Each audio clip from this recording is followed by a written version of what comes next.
Adapun Raja Salomo mencintai banyak perempuan asing.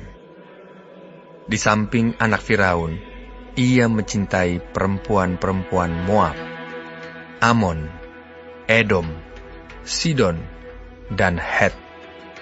Padahal tentang bangsa-bangsa itu, Tuhan telah berfirman kepada orang Israel, "Janganlah kamu bergaul dengan mereka, dan mereka pun janganlah bergaul dengan kamu. Sebab sesungguhnya mereka akan mencondongkan hatimu kepada Allah-Allah mereka." Hati Salomo telah terpaut kepada mereka dengan cinta. Ia mempunyai 700 istri dari kaum bangsawan dan 300 gundik. Istri-istrinya itu menarik hatinya daripada Tuhan. Sebab pada waktu Salomo sudah tua, istri-istrinya itu mencondongkan hatinya kepada allah-allah lain, sehingga ia tidak dengan sepenuh hati berpaut kepada Tuhan Allahnya, seperti Daud ayahnya. Demikianlah Salomo mengikuti Asitoret, dewi orang Sidon, dan mengikuti Milkom, dewa kejijikan, sembahan orang Amon.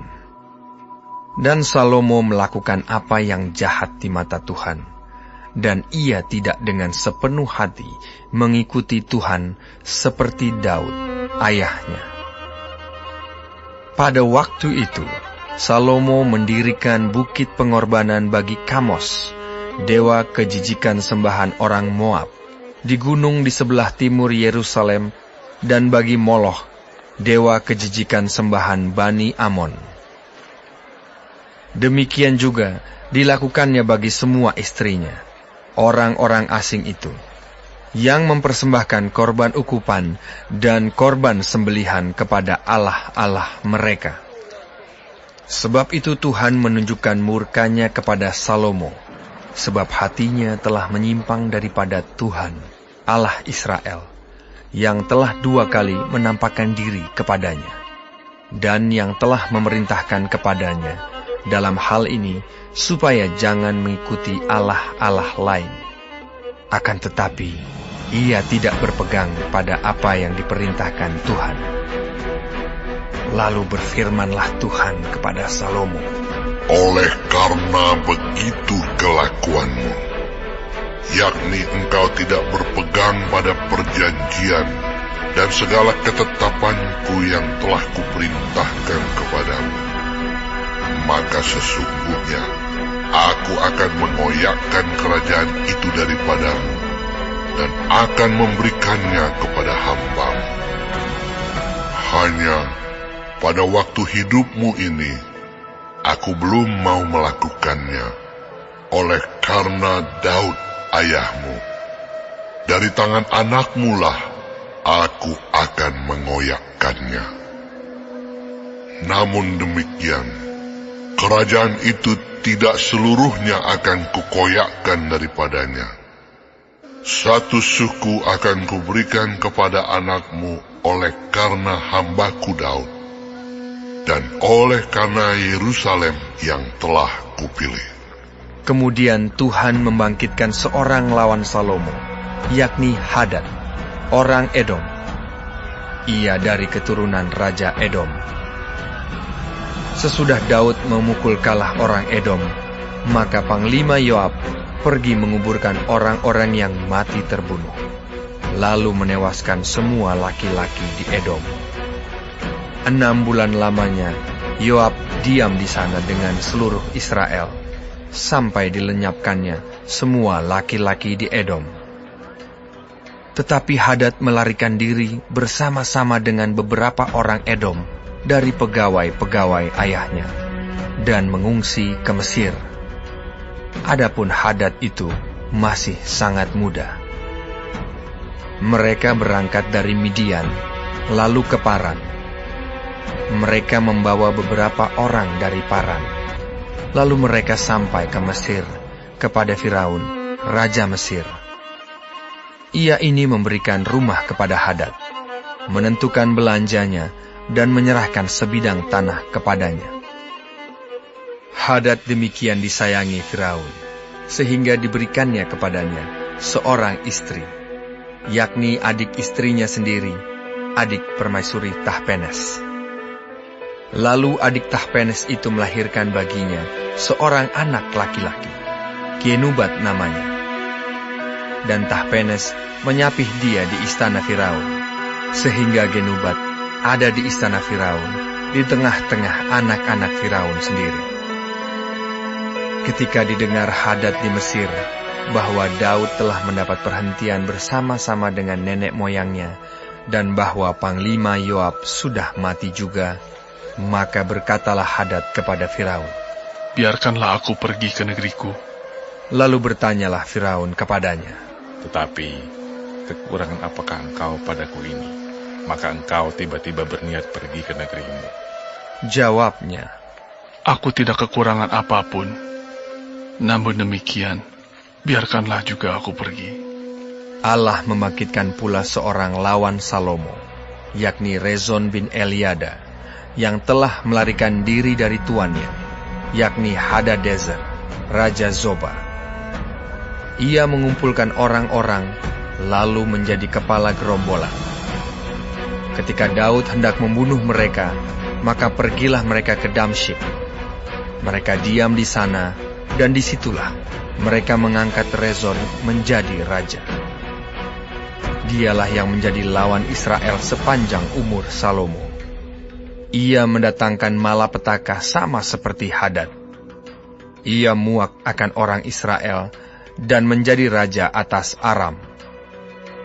Juga Yerobeam bin Nebat, seorang Efraim dari Zereda, seorang pegawai Salomo, nama ibunya Zerua, seorang janda, memberontak terhadap raja. Inilah alasannya, mengapa ia memberontak terhadap raja. Salomo mendirikan Milo, dan ia menutup tembusan tembok kota Daud, ayahnya. Yerobeam adalah seorang tangkas.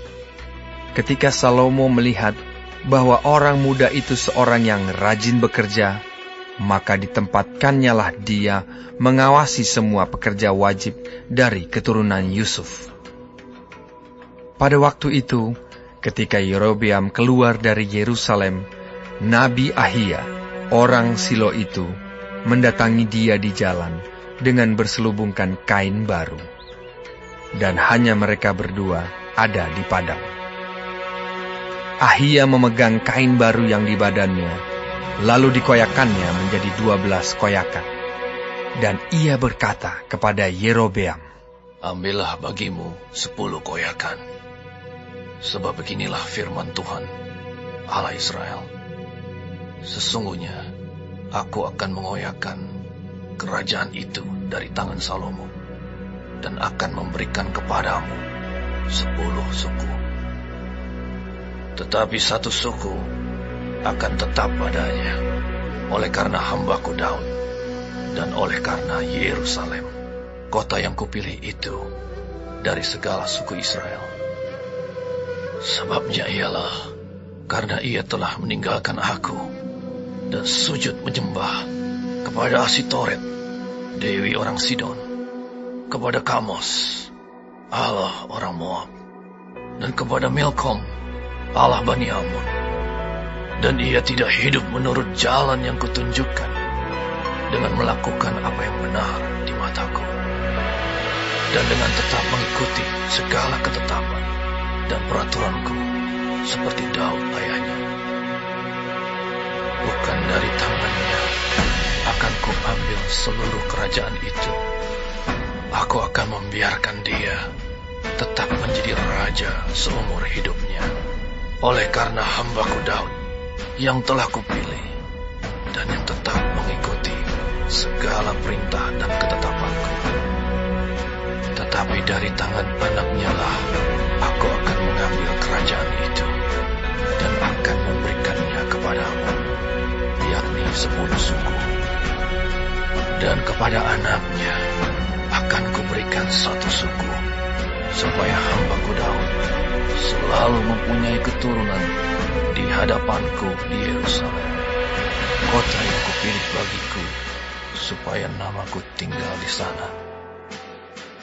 Maka engkau ini akan kuambil, supaya engkau memerintah atas segala yang dikehendaki hatimu, dan menjadi raja atas Israel.